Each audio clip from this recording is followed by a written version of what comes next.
और दूसरा व्यक्ति सोचता है कि 2 दिन के बीच में एक रात आती है। सोच, एक व्यक्ति गुलाब के फूल के वृक्ष को देख करके, फूलों को देख करके खुश हो जाता है, ओहो प्रकृति ने कितने सुंदर फूल बनाए हैं, ये लाल रंग के सुगंधित फूल कितने प्यारे हैं। और दूसरा व्यक्ति उसी वृक्ष को देख करके, ओहो कितने नुकीले कांटे हैं। एक व्यक्ति बगीचे में जाकर के बगीचे की गंदगी और कचड़े को देख करके दुखी होता है और दूसरा व्यक्ति फूलों को देख करके खुश होता है। देखने का अपना अपना नजरिया है।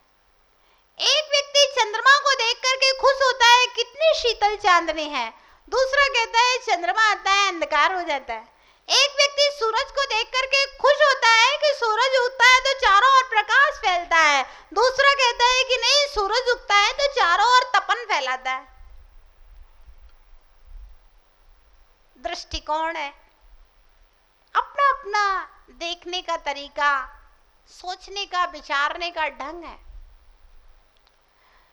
तो जब तक कोई व्यक्ति का नकारात्मक सोच रहेगी, उल्टा सोचने की आदत रहेगी, उल्टी बुद्धि रहेगी, तब तक हमेशा शोकाकुल रहेगा। एक बच्चे को बाप ने डांट दिया, पिता ने, दुकान पर कोई समय पर उपस्थित नहीं हुआ, घंटे भर बाद आया, पिता गुस्सा हो गए। तो एक बेटा है, वो 4 दिन तक पिता से बोला नहीं, गुस्सा रहा। हाँ, डांटते रहते हैं, गुस्सा होते रहते हैं, जब देखो तब डांटते रहते हैं। और वहीं दूसरे बेटे को पिता ने डांट दिया, 1 घंटा लेट दुकान पर आया है, तुम्हें समय से उठना चाहिए, समय से अपना काम करके, दुकान का टाइम खुलने का 9 बजे का है, 9 बजे उपस्थित होना चाहिए, 10 बजे आए हो। तो बेटा सोचता है पिताजी ठीक ही तो कह रहे हैं, जब 9 बजे दुकान खुलने का समय है, मैं 1 घंटा लेट मतलब इस तरह से आऊंगा तो व्यापार चौपट हो जाएगा। सुन ली बात को, ठीक है, सुन के अपना प्रसन्नता से अपना काम करने लगा। और दूसरा 4 दिन तक उसको टेंशन ले रहा है, पिता से बैर बांध लिया उसने। ये है सोचने के तरीके। आजकल एक बात तो है कि लोगों को टोका टोकी पसंद नहीं है, टोका टोकी पसंद नहीं है। एक समय होता था, बड़ा भाई छोटे भाई को जो कुछ कह देता था मान लेता था, कोई गलती किया डांट दिया तो सुन लिया, कोई दिक्कत नहीं है, बड़ा भाई है भाई, अपन ने वो ज्यादा समझदार है, ज्यादा अनुभवी है और मेरी अच्छाई के लिए मुझे कह रहा है भाई, सुन लिया, कोई दिक्कत नहीं है। और आज अगर बड़ा भाई छोटे भाई को कुछ बोल दे तो महीनों तक बोलचाल नहीं रहेगा, वो कहेगा तुम्हारा चूल्हा अलग, हमारा चूल्हा अलग। टोका टोकी पसंद नहीं है। बाप अगर बेटे को कुछ बोल दे तो बेटे को टोका टोकी पसंद नहीं है, टोक नहीं सकते, कुछ कह नहीं सकते, मैं जो कर रहा हूं सो कर रहा हूं। सास अगर बहू को कुछ बोल दे तो बहू को टोका टोकी पसंद नहीं है। सास ने कुछ बोल दिया अगर किचन में तो वो अपना जाएगी, कमरा बंद किया और अपने जे पड़े, खाना भी नहीं खाना, बनाना भी नहीं है, कुछ नहीं करना, चलो जाओ। ध्यान रखना, इंसान को अपनी सोच में तो थोड़ा सा परिवर्तन करना पड़ेगा, सोच को बदलना पड़ेगा, न्याय नीति के विषय में थोड़ा सा विचार करना पड़ेगा।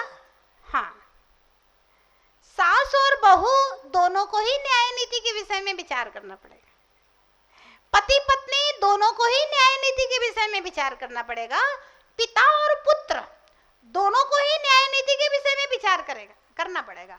पिता भी सोचे कि भाई मेरे द्वारा अति ना हो, और पुत्र भी सोचे कि मेरे द्वारा अति ना हो। सास भी सोचे कि बहू के ऊपर मेरे द्वारा अति ना हो, और बहू भी सोचे कि सास के ऊपर मेरे द्वारा अति ना हो, है ना। पति भी सोचे पत्नी के प्रति मेरे द्वारा अति ना हो, और पत्नी भी सोचे कि भैया पति के प्रति मेरे द्वारा। हाँ।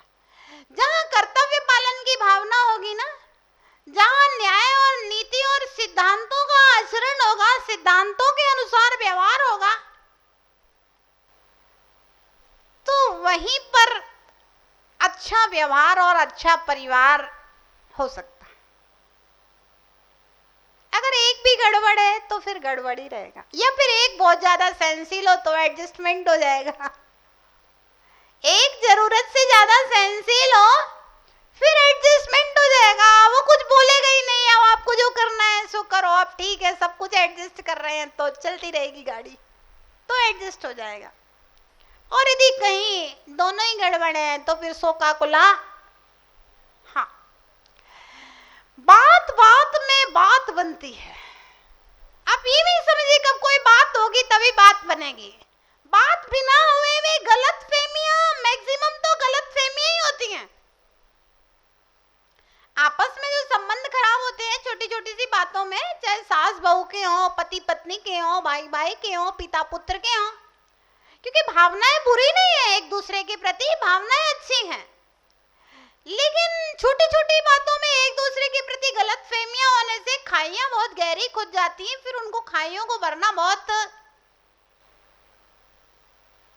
कठिन काम होता है। बोलेंगे ही नहीं एक दूसरे से, बात ही नहीं करेंगे, पूछेंगे ही नहीं, और फिर पता चला अच्छा नमक मिर्च लगाने वाले लोग भी बीच में बहुत सारे होते हैं। अब वो कहेगा इनका इनसे झगड़ा है ना, तो चार इनके आदमी चार उनके आदमी, और वो झूठी खबरें पूरी खिचड़ी बन बन के एक दूसरे को मिलती रहेंगी। पता चलेगा कि अंदर में कुछ नहीं है लेकिन बाहर में बहुत बड़ा ज्वालामुखी है। हाँ। शोकाकुला सदा रुष्टा, स्पष्ट बोलना सीखिए अपने जीवन में। स्पष्ट वक्ता ना वंचिता, स्पष्ट बोलने वाला कभी भी वंचित रहता नहीं। स्पष्ट बोलना सीखिए। अगर कोई आपसे नहीं बोल रहा है तो उससे एक बार पूछ लो कि भैया क्या नाराजगी है, हमसे क्यों नहीं बोल रहे हो, बात खत्म हो जाएगी वहीं की वहीं। अब नहीं बोल रहा है, आपने तो नहीं बोल रहा है तो नहीं बोलने दो, अब हम भी नहीं बोलेंगे। अब वो सोच रहा है कि ये पहले बोला है, हम सोचते हैं कि हम पहले बोले,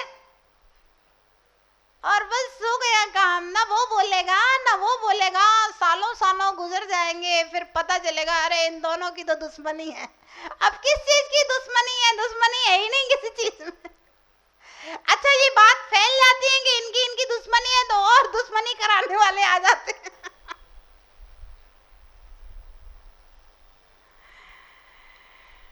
शोकाकुल सदा रुष्ट, शोकाकुल रहने की कुछ लोगों की आदत, स्वभाव होता है, वो कोई ना कोई बहाना शोकाकुल होने का खोज ही लेगा।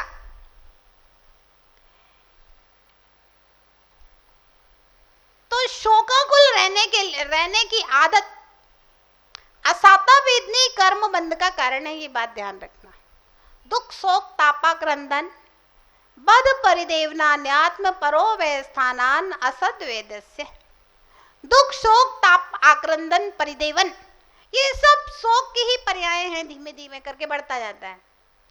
तो ये असद वेद्य से असाता वेदनी कर्म का आश्रय बंध का कारण है दुख शोक तापाक्रंदन। दुखी मत हो आप, कितने भी जीवन में दुख की परिस्थितियां हैं, दुख के निमित्त मिले, दुख के कारण मिले, लेकिन फिर भी दुखी मत हो। लोग छोटी सी असफलता से दुखी हो जाते हैं। छोटी सी असफलता हुई तो उनको लगता है कि जीवन में आगे बढ़ने के सारे रास्ते बंद हो गए, जैसे इंसान को लगता है जैसे वह जीवन से हार गया है। जीवन से हारने की जरूरत नहीं है। अगर एक रास्ता बंद होता है, यदि हम किसी एक कार्य में असफल होते हैं, उसके बाद भी तो हजार हजार काम करने के लिए हमारे पास पड़े हुए हैं संसार में, उनको करिए। अगर किसी बच्चे का मन किताबों की पढ़ाई में नहीं लगता है, तो आजकल माता पिता का होता है ना, पढ़ पढ़ पढ़ पढ़ पढ़, बच्चे को नहीं पढ़ना फिर भी पढ़, जबरदस्ती अच्छे कॉलेज में डाल दो, जबरदस्ती उधर बाहर भेज दो, कोटा भेज दो, हॉस्टल में डाल दो।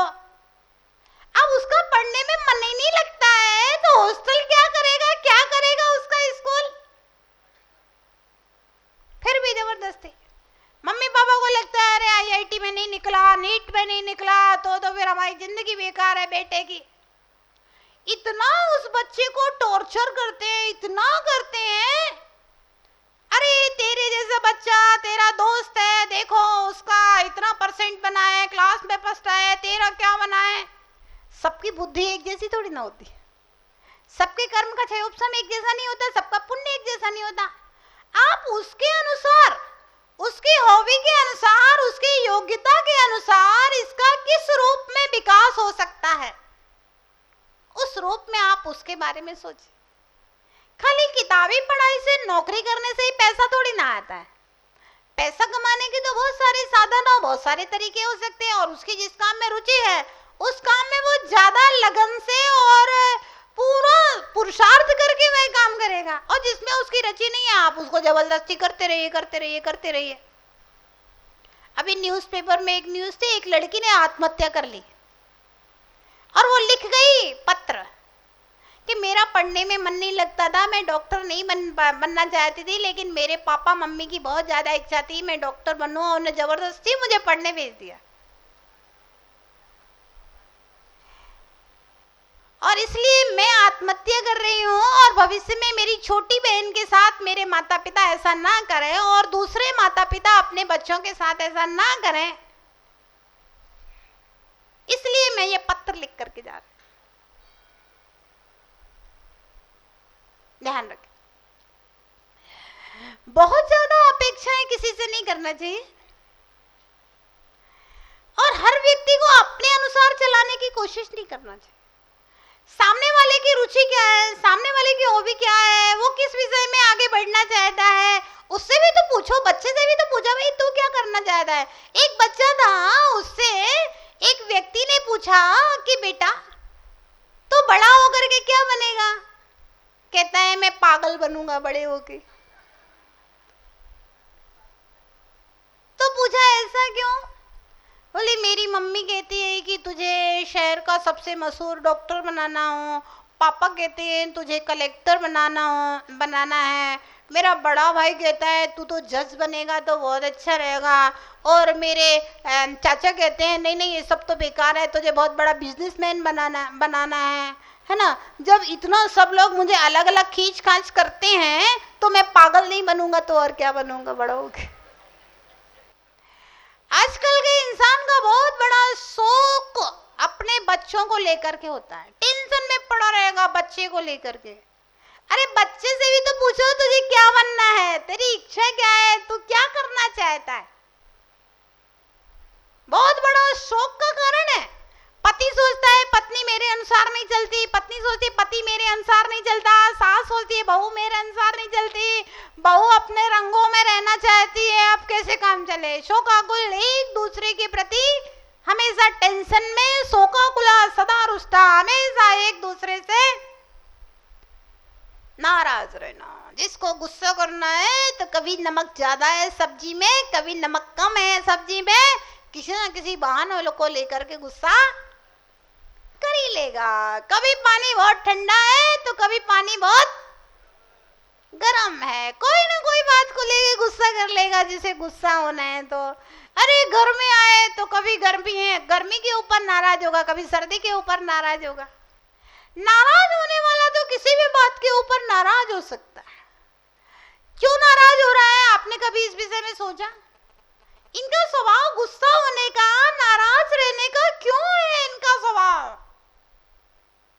कापोत लेस्या चल रही है, इसलिए नाराज होने की आदत है। अब इसमें कोई क्या कर सकता है।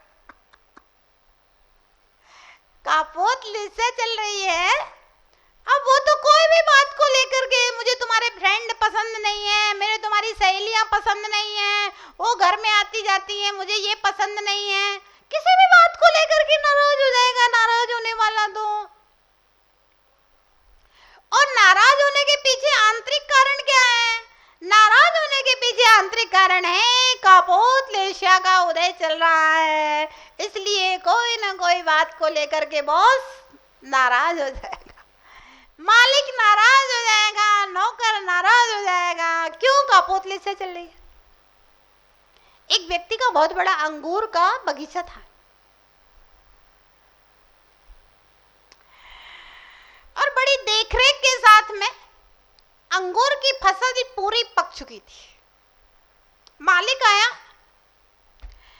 देखता है फसल पूरी पक गई है और कटने लायक स्थिति में आ गई है, और देखता है कि बादल उमड़ उमड़ करके आ रहे हैं। ऐसा लगता है कि आज सांझ तक वर्षा हो जाएगी। मुनीम से कहा, मुनीम मजदूरों को लेकर आओ, 20 मजदूरों को, और सब पूरे अंगूरों को काट लो। आज लगता है कि बरसात आ जाएगी तो फिर दिक्कत हो जाएगी।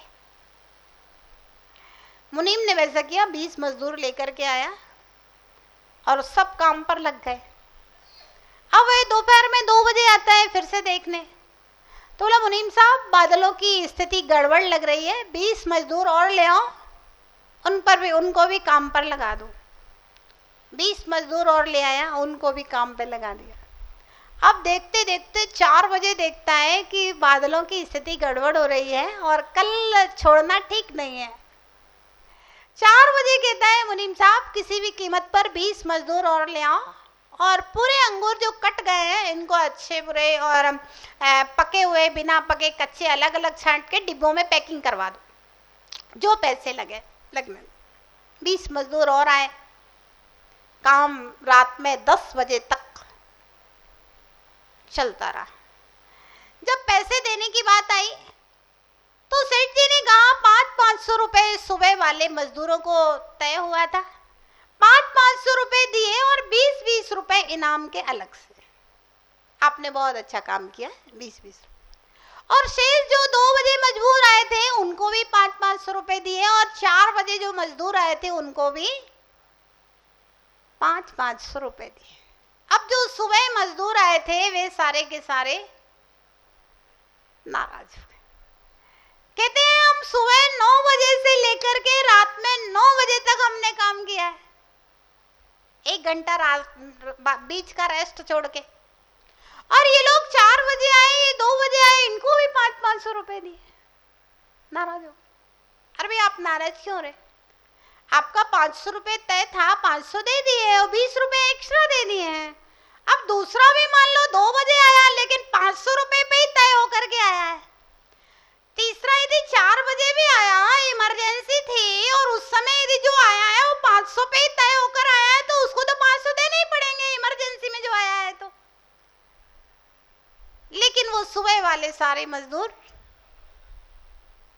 नाराज हो। सेठ